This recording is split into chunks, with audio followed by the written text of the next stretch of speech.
Bigre! Et on n'y voit rien. Pourquoi n'ai-je pas pensé à emporter une lampe de poche? Il était 23h30. Elle hésita. Fallait-il attendre ici ou rejoindre Germain? Aveuglée par la neige, elle pataugea dans la boue jusqu'à la barque, y monta. Là, risquant à chaque mouvement de perdre l'équilibre, elle tira sur la corde. Elle avait 20 mètres à franchir. Dans l'obscurité, la Dordogne avait des allures de fleuve Amazone. Parvenue à destination, le logiciel tremblait d'excitation. Sur cette île minuscule, entourée par les flots puissants, neige et vent redoublaient d'ardeur. Elle renonça à renvoyer la barque. Elle franchit 10 mètres dans la gadoue, dégaina son arme d'une main et de l'autre saisit le heurtoir de la porte d'entrée. On lui ouvrit aussitôt. Germain apparut sur le seuil. Il était en costume-cravate, une tenue qui dissimulait mal son début d'embonpoint. Sa bouche s'arrondit de stupeur. Logiciel, vous? Bon sang, mais que faites-vous ici? Il fallait que je vienne. Un meurtre va être commis, et l'assassin est peut-être déjà là. Quoi, vous plaisantez? Vous êtes armé? Non, attendez. Il alla vers le buffet et sortit un revolver d'un tiroir. Logiciel, sur ses gardes, jeta un coup d'œil sur les vieux meubles en chêne qui garnissaient l'immense pièce du manoir. Au centre, une table était dressée, éclairée par 2 chandeliers. Logiciel aperçut du foie gras et du magret coupé en tranches, ainsi qu'un grand cru de sauterne et des bouteilles de bergerac et de pécharmant. Au fond de la salle, perdue dans l'ombre, se devinait une imposante cheminée Renaissance, mais le chauffage était assuré par un gros poêle à mazout qui ronflait sous la fenêtre. Faites-moi visiter les lieux, dit-elle, toujours en alerte. Vous avez une chambre, une cave? Non, je dors ici, sur le canapé qui fait lit. Allons voir le cabinet de toilette. Il était vide. La fenêtre, une sorte de meurtrière, aurait à peine laissé passer un chat. Revenu dans le séjour, Germain expliqua. Cette maison de gardien est tout ce qui reste d'un château qui a été rasé à la Révolution. Je l'ai acheté une bouchée de pain. Pour y amener l'électricité, il faudrait investir une fortune. Par surcroît, elle est inondable. Évidemment, elle doit vous paraître sinistre, mais l'été, c'est un lieu idyllique, je vous assure. Je n'en doute pas, mentit-elle. Je ne m'attendais pas à vous voir, logiciel. Je n'imaginais pas que la situation était grave.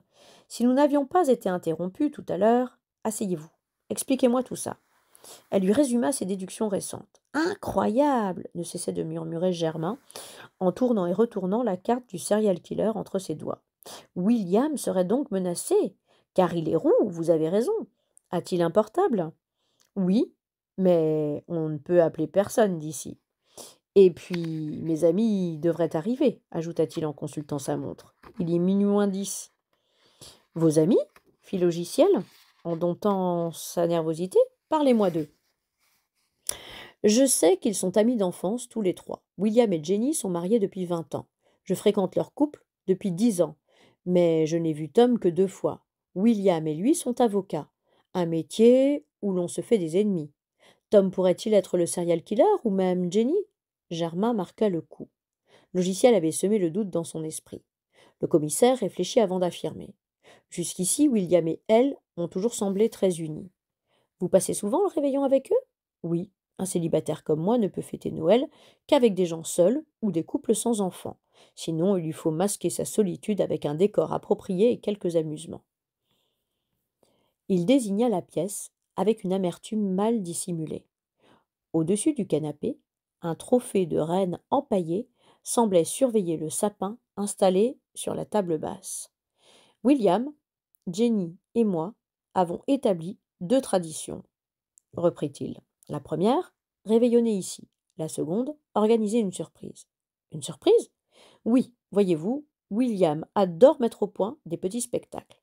L'an dernier, il avait préparé un feu d'artifice que Jenny et lui ont fait éclater à minuit. C'était splendide. Je crains que la surprise ne soit macabre cette année. Ah, que faire pour empêcher ce crime d'avoir lieu? Quelle heure est-il?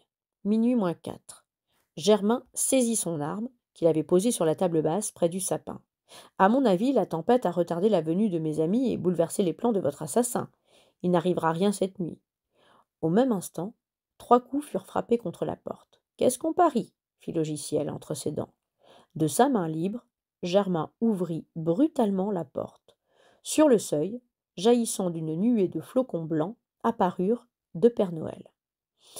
Tous les deux étaient identiquement barbus, le visage recouvert d'un masque Rubicon.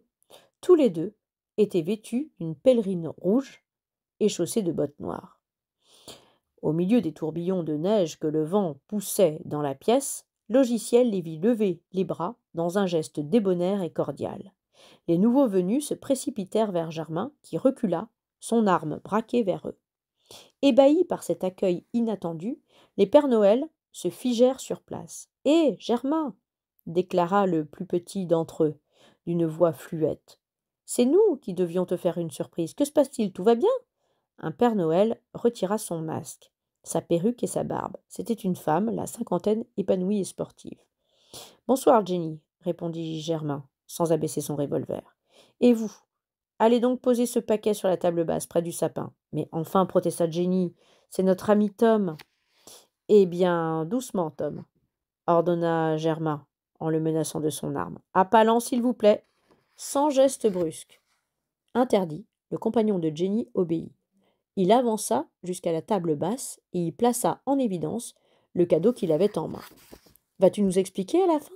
dit Jenny, irritée, en enlevant sa pèlerine. « Je te présente Logiciel, une amie, lieutenant de police. »« Où est votre mari, madame ?» demanda Logiciel, saisi d'un méchant pressentiment. À ce moment précis, une pendule invisible sonna minuit. Soudain, venant du conduit de la cheminée, des exclamations étouffées jaillirent. Puis, un coup de feu éclata. Il y eut un cri terrible, et le silence. « Qu'est-ce que c'est ?» bredouilla Jenny.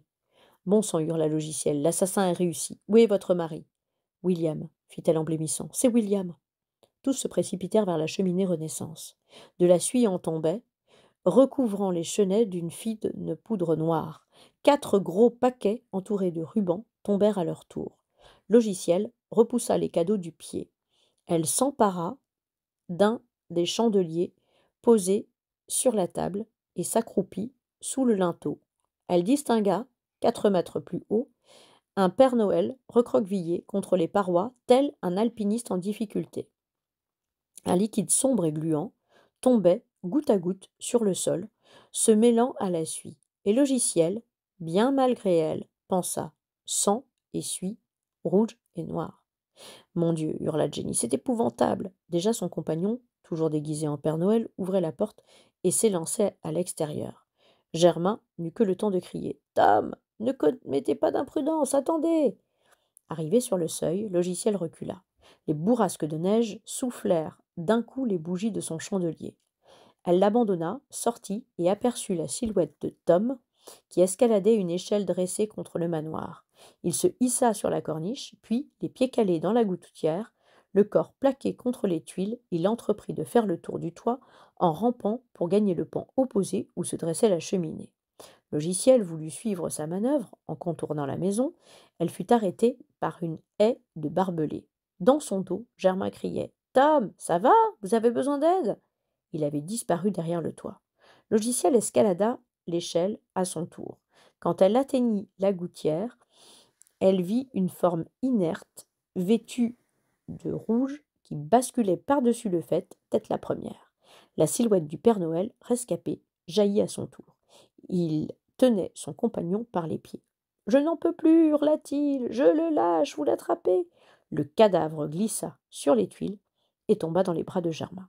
Emporté par le poids, il chuta lourdement avec lui, se releva, examina le corps et hurla à Logiciel, resté accroché à l'échelle. « Il est mort! Un coup de revolver en plein cœur! Venez !» Elle aida Tom à la rejoindre près de l'échelle. Blême, la barbe et les habits noirs de suie, celui-ci demanda « William est mort, n'est-ce pas? Il n'y a plus rien à faire ?» Ils rejoignirent Jenny, qui sanglotait près de son mari défunt. Germain l'obligea à se relever. « Rentrons au chaud, » ordonna-t-il. « Cela ne sert à rien de rester ici. » Le cadavre fut transporté dans le manoir. L'obscurité, la tempête, cette étrange maison et ses visiteurs costumés rendaient la scène digne d'un film d'horreur. L'un des vers du quatrain obsédait Logiciel, un vers dont le sens s'était soudain éclairci. « Toi qui vas cheminer, crains donc le péril gore. » Avant de rentrer dans la maison à son tour, elle jeta un coup d'œil vers la rivière et étouffa une exclamation. « La barque !» Elle n'était plus là. Un sentiment de panique et d'impuissance la submergea. Elle se morigéna à mi-voix. « Stupides que nous sommes, évidemment, l'assassin a filé. » Elle envisagea de rapatrier l'embarcation pour se lancer à ses trousses. Elle se rendit compte que c'était absurde. Il avait trop d'avance. Cependant, une question la tourmentait. Quand avait-il bien pu arriver? La force de la tempête l'obligea à rentrer. En elle, l'humiliation le disputait à la colère. Elle avait échoué. Quand elle pénétra dans la salle, elle vit le Père Noël ensanglanté, allongé sur le canapé, que semblait veiller le trophée du renne. Jenny sanglotait en caressant les cheveux roux de son mari. Germain, lui, revolver en main, contenait mal sa fureur. Il a tué William, grommelait-il sans cesse. Il va me le payer. En se dépêtrant de son costume, Tom bouscula le sapin. Il ne remarquait pas qu'une branche basse recouvrait à présent le paquet déposé là 10 minutes plus tôt. En quelques mots, le logiciel révéla à Tom et Jenny les projets du serial killer et comment il venait de leur échapper. Par réflexe professionnel, elle leur déclara enfin: Je sais que le moment paraît mal choisi, mais j'aimerais que vous m'expliquiez ce que vous avez fait juste avant d'arriver ici. Comme Jenny continuait de pleurer, Tom prit la parole. En fin d'après-midi, mes amis sont passés me prendre dans mon pavillon dans la banlieue de Lyon. William et moi, nous nous sommes relayés au volant. Vers 20 heures, nous nous sommes arrêtés dans une station-service et nous avons acheté des sandwichs. Qui d'autre savait que vous viendriez réveillonner ici? Je n'en ai parlé à personne, dit Tom en se tournant vers Jenny. Elle n'avait pas entendu la question. Tom haussa les épaules en grommelant. Mais William, lui, a pu en parler autour de lui. Logiciel approuva. Pourriez-vous nous expliquer cette étrange mise en scène demanda-t-elle en désignant les costumes de Père Noël. C'est simple, murmura Tom d'une voix lasse. Nous voulions apparaître à minuit, déguisés, pour l'échange des cadeaux. Il était prévu que William jouerait les acrobates, avoua enfin Jenny en reniflant. Nous savions où Germain rangeait l'échelle. Quand nous sommes arrivés sur l'île, il a escaladé le toit alors que nous frappions à la porte de la maison. N'est-ce pas, Tom? Oui. Grâce à une corde, William devait descendre de la cheminée avec les cadeaux.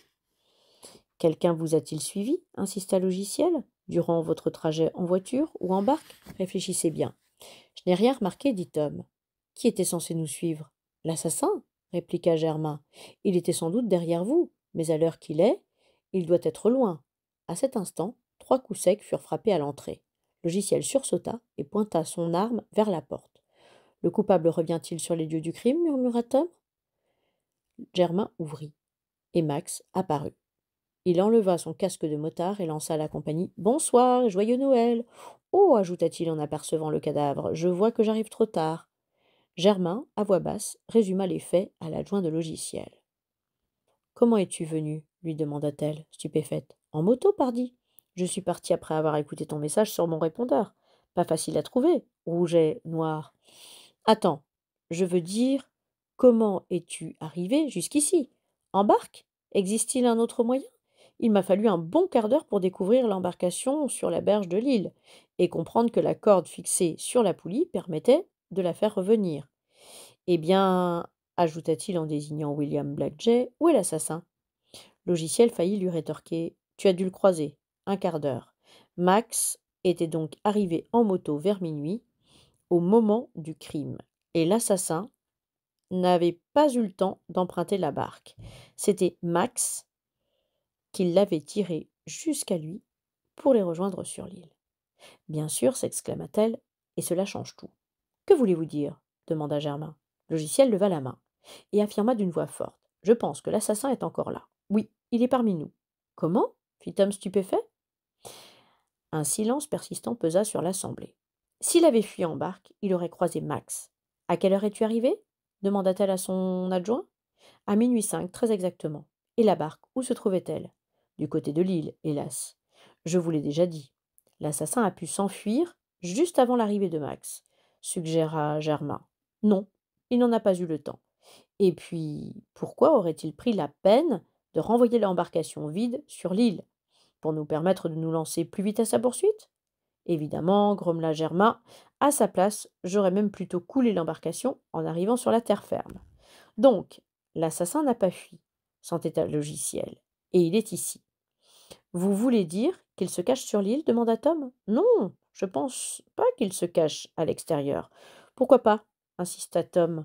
Pourquoi n'aurait-il pas envisagé un autre moyen pour regagner la berge? Lequel? Répliqua Germain, qui devinait les soupçons de sa collègue. Avec l'inondation, la nuit et les intempéries, il n'a pu utiliser qu'un hélicoptère ou un transmetteur de matière. Max crut bon de venir à la rescousse en affirmant: de toute façon, il n'ira pas loin. Avant d'arriver ici, j'ai alerté les brigades de Bergerac. Plusieurs estafettes me suivaient. À l'heure qu'il est, 30 hommes encerclent l'île. Mais comment pourrait-il être parmi nous demanda Jenny d'une toute petite voix. Tom, s'écria soudain Logiciel en souriant, je pense que la clé du mystère se trouve dans le cadeau que vous aviez en main en entrant. Vous savez bien, ce fameux paquet que Germain a dû prendre pour une bombe et qu'il vous a aussitôt ordonné de poser. À nouveau, un silence plana, tendu, prolongé. Chacun put voir la glotte de Tom descendre et remonter dans sa gorge. Tom qui partit enfin d'un rire forcé. Le paquet? Mais oui, affirma Jenny, celui que William a laissé tomber quand il s'est dirigé vers l'échelle. Le plus petit, tu l'as ramassé, souviens-toi. Et en arrivant ici, Germain t'a demandé de... D'un geste, Logiciel invita Jenny à ne pas en dire plus. Je ne me souviens plus de ce que j'en ai fait, grommela Tom, dans l'affolement. Bah, nous finirons par le retrouver. Est-ce si important? Très important, insista Logiciel. Germain vous a précisé l'endroit où il souhaitait que vous le déposiez. Où était-ce? Tom balaya la pièce avec un regard de bête traquée. Il s'attarda sur le guéridon de l'entrée, la tablette de la cheminée, la table basse du salon, nulle trace du paquet. Je l'ignore, balbutia-t-il, et je ne vois vraiment pas pourquoi. Vous l'ignorez, dit Logiciel, parce que c'est vous l'assassin. Vous êtes folle, s'écria l'autre stupéfait. William était mon meilleur ami, et puis je ne vois pas comment je m'y serais pris. C'est vrai, fit Jenny, troublée. Tom ne nous a jamais quittés. Il était là, quand on a tiré sur William. Nous avons même entendu des voix, des bruits de lutte, ajouta Tom. Vous m'accusez parce que vous avez laissé filer le meurtrier. Une goutte de sueur perlait sur le front du suspect. À présent, tous les regards étaient braqués sur lui. Même, semblait-il, celui du renne empaillé. Germain maîtrisait mal son impatience et sa fureur. Le meurtre de William l'avait mis hors de lui. L'ambiance était plus électrique que jamais. Soudain, Jenny leva la main et lança d'une voix désespérée. Tom, c'est dans le cabinet de toilette que Germain t'a demandé de poser ce paquet. Tu ne t'en souviens donc pas? Mais si, s'écria l'autre en se frappant le front d'un air radieux. Bien sûr, il doit toujours se trouver là-bas. Tandis que Tom se précipitait, Logiciel lança un regard de remerciement à Jenny qui s'effondrait en murmurant. Mon Dieu, c'est donc lui.